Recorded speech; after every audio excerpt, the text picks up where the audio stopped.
Hello, welcome to the Fat Cows Fat Wallet podcast. I'm your host, Jaime Elizondo, creator of Real Wealth Ranching. I am a real rancher with over 33 years' experience in regenerating the land and significantly improving profits on my own ranches, and with my consulting clients in many different environments. My passion is to help ranchers to achieve the same. If you are an ambitious farmer or rancher who's looking to maximize your profitability while improving your land the fastest, you are in the right place. Let's get started. Before we start, I want to invite you to my free class, Triple Your Stocking Rate with Lush Pastures and Thriving Livestock, where we will go over very important aspects to achieve success in your graze property. At the end, we'll have a Q&A session to answer your questions. This will be of great benefit to you and to your land, especially now that spring is coming and you can start managing for success. There are two options on February the 27th at 6 p.m. Central Time and February the 28th at 12 p.m. Central Time. Save your seat at www.rwranching.com/masterclass. I have a question for you. Have you already implemented the total grazing program?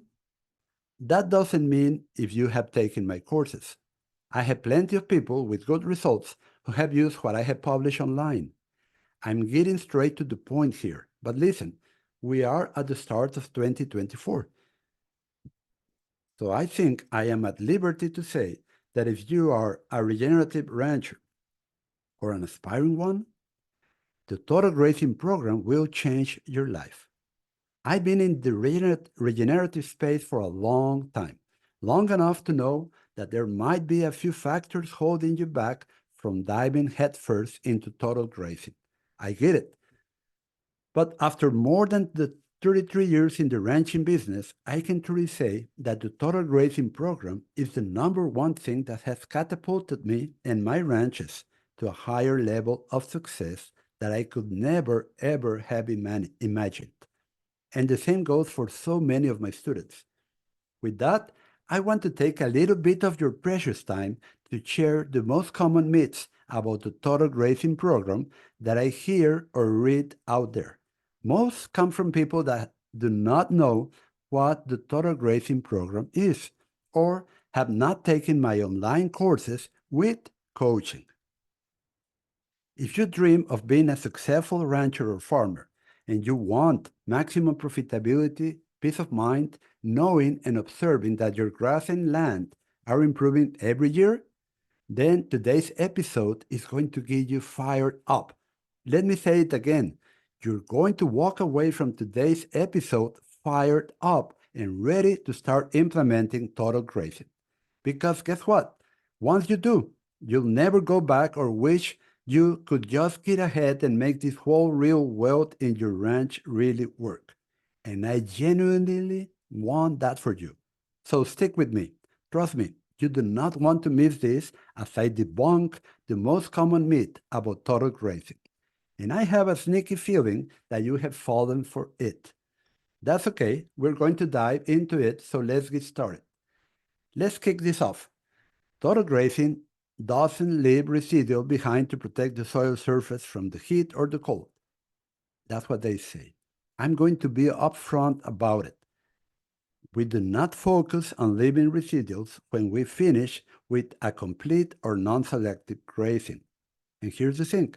If we focus on what we want, which is a high utilization grazing and good strong fat roots that produce healthy soil due to their root exudates, then we eliminate many problems. Selective grazing has long been promoted, and by selective grazing, I mean grazing the top third, grazing the top half, mob grazing, and anywhere where there is no complete grazing. It is selective grazing. And that means that the cow selects what they graze, and oh, how they are picky. Now, if you haven't taken the time to notice this, do not worry. But back to what I was referring to.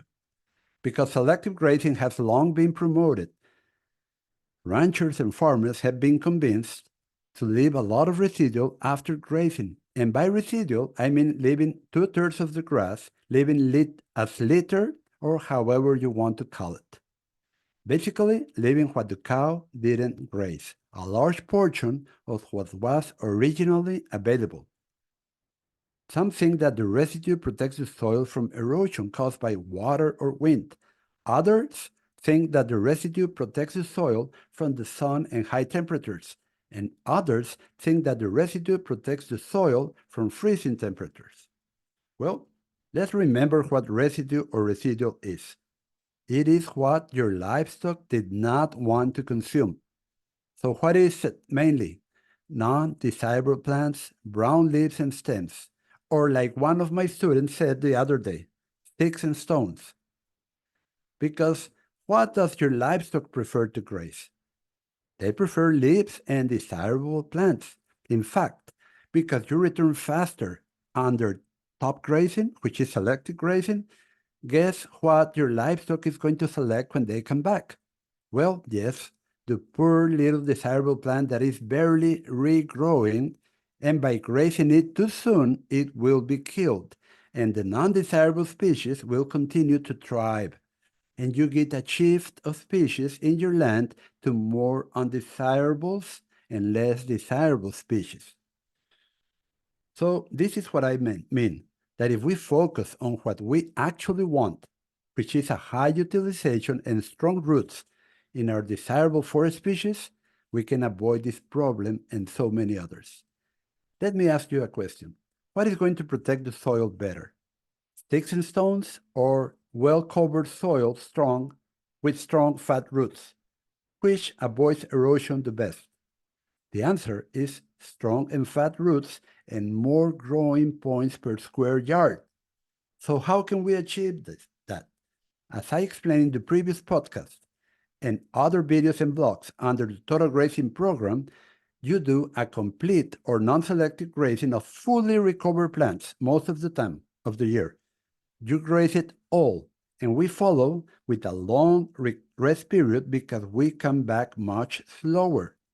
Sometimes we do selective grazing, yes, but only when it's muddy and during the calving or birthing season, which is very short, and into green season, of course. Finally, we stockpile in an area, plus we alternate those areas. So total grazing is made up of complete grazing most of the time, selective grazing just for a few instances, and stockpiling standing hay in area. So let's say that you are in the complete grazing phase and you finish grazing, taking all leaves and stems. So what does the ground look like? Well, depending on what is the state that you're starting off, you will see a well-covered ground with no spaces between plants, but with not many stems and leaves. By the way, there is no bare soil. If you're leaving much bare soil, then that is not the total grazing program. Sorry. In the total grazing program, we only take down with non-selective grazing fully recovered plants, which means the pre-grazing volume is much higher than under selective grazing, which grazes unrecovered plants. Remember your desirable plants that were grazed selectively? Those will be the unrecovered plants. This means that litter left behind is more than enough to cover and protect the soil. This means that we leave enough residual to cover the soil from extreme temperatures and the sun, but more importantly, we create what actually protects the soil, which is the number of plants or growth points per square yard. What do I mean by this? Well, no spaces in between the plants.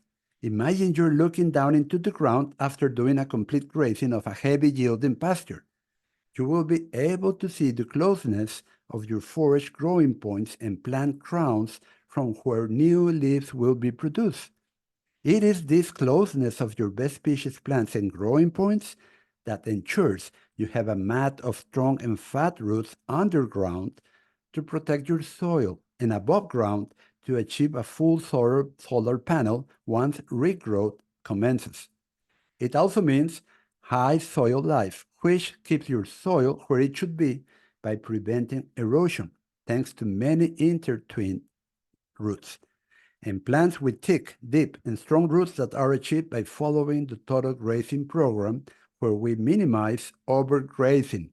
Overgrazing is regrazing a plant before it has fully recovered, and that's what weakens roots and plants. Okay, by having more desirable plants per square yard, we can take better advantage of sunlight with a much larger solar panel, in order not only to feed our livestock, but also to feed the life of the soil with the high energy liquid that the plant releases around its roots to feed the microorganisms in the soil, that in turn make nutrients available to the plants. This is how the relationship of the plant-soil life works.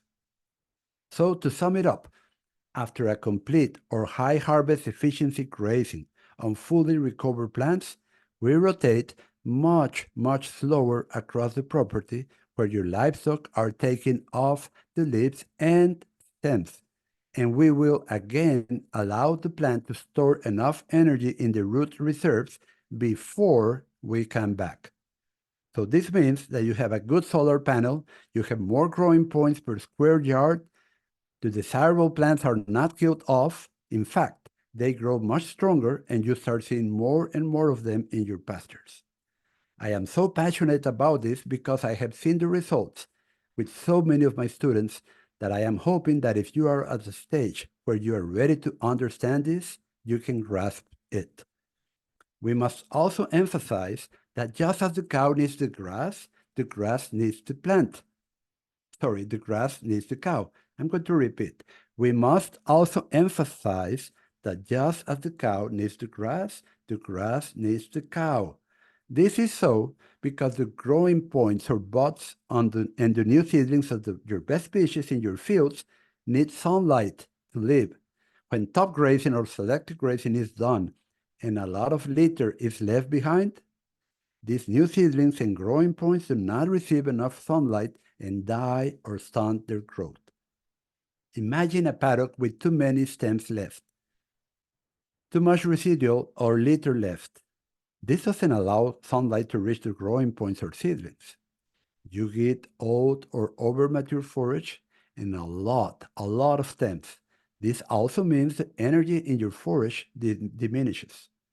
So there is a point where excess residue can be harmful to your grass, and there is a point where a lack of residue can leave bare soil. Under the total grazing program, you achieve high harvest efficiency and you do not leave the soil bare. In reality, residual must be a byproduct of a complete grazing, since it depends on the amount of forage present before grazing, which is by the recovery period, determined by maturity, growing conditions, strong and fat roots, and the humus or slow cycling organic matter content of your soil. Humus, by the way, is a stable fraction of organic matter. If you have followed me for a while now, you know I talk about humus all the time, and I am so passionate about it. If this is the first time you hear about this, check out my YouTube channel or blog under the name Real Wealth Ranching. Now coming back. Under total grazing, we have a high harvest efficiency, and many times this scares ranchers or farmers. And I get it. If it scares you because you were taught to only take 30% of the grass, then for sure, this is going to be a big change, but let me walk you through it. Under total grazing with complete grazing, so I am not talking about the stockpiling in area which is alternated, nor the selective grazing when muddy and in the calving or lambing season. I think I need to stress that out because no, we do not do complete grazing all the time on the farm or ranch the whole year. I think that is what most ranchers and farmers have been mistakenly taught. With the complete grazing that we do most of the time, not all, we normally achieve, are you ready to hear this? An 80 to 90% harvest efficiency with our livestock, just as when you make hay or silage. And I can almost read your mind. Oh, whoa, isn't that just leaving the soil bare? As I have mentioned, no, the ground is not bare. It is well covered, and please go to my Instagram or YouTube channel so that you can see it for yourself. So if we harvest 80 to 90%, this means that we leave 10 to 20% of the forage that was there before grazing as residual. It is important to remember that the greater the amount of forage before grazing, the greater the amount of residue, as it is a percentage of what was there, which means the more forage we produce, the more is left as residual to cover the soil. Please, please, do not try to leave more residual by doing top third grazing, top half, mock grazing. I mean, at the end, all of those names of programs do selective grazing. Don't do them because it will lead to severe unwanted consequences. And I love examples because it really paints the picture of what I am trying to communicate. So imagine this. You have your livestock grazing a field that has 4,000 pounds of grass per acre, and they graze selectively at half of the available forage, and that will leave at 2,000 pounds of residual on the ground, which is the 50% residual that you will get with the selective grazing, right? But that will also mean you need to move faster, your cattle or sheep, almost twice as fast. But when the amount of forage is increased, thanks to the longer rest time that complete or total grazing allow, let's say now you have instead of 4,000, you have 10,000 pounds of grass per acre. When you graze it at an 80% harvest efficiency, then the residual will be 2,000 pounds of litter or mulch, just as when you were grazing top grazing, and without having to manage specifically to leave more residual when doing top grazing, which at the end is selective grazing. And when you come back faster with selective grazing and you have a short-term drought or a frost and everything growth slows down, then you start to run into overgrazing. You see, when the rancher tries to leave more residue or mulch after grazing a field, they incur in top or selective grazing by trying to have livestock trample more and consume less. Would you do that when harvesting corn or soybeans? Would that make economic sense? It doesn't make economic sense to the cash crop farmer, and it doesn't make economic sense in the math for profits. I mean, this is not only wasteful, but it goes against profits. And not only that, it also goes against how nature works, where many diverse species of herbivores under the predatory effect resulted in a complete grazing. So you can have more forage produced in your ranch and you can come back much slower, giving a longer rest period to build fat and deep roots. And by having a complete grazing, you can leave good residual at the same time as a byproduct. Remember, the total grazing program does not incur in bare soil or unprotected soil. It is actually the opposite. This is how you're going to protect your soil and regenerate it with strong fat roots and good rest.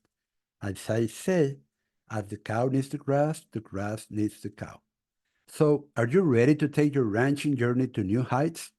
If you're passionate about enhancing your grass productivity while reducing cost and effort, we have an exclusive invitation to you. Join our free masterclass. Triple your stocking rate with lush pastures and thriving livestock, and embark on a transformative adventure towards a more prosperous and sustainable ranching future. It's all about working smarter, not harder, less hard work, more free time. Flexibility is key. So mark your calendar for either February 27th at 6 p.m. or February 28th at 12 p.m. Select the session that fits your schedule. This is on Central Time. Seats are limited, so don't delay. Reserve your spot at www.rwranching.com/masterclass. Do it today. This is your passport to a future of thriving pastures and livestock, and this is a great time to get the right and free education to set up your grazing plan now that spring is close. Secure your seat today at www.rwranching.com/masterclass and invite fellow ranchers and land stewards to join this event. Together, we'll embark on a journey towards ranching excellence and prosperity. May God bless you all.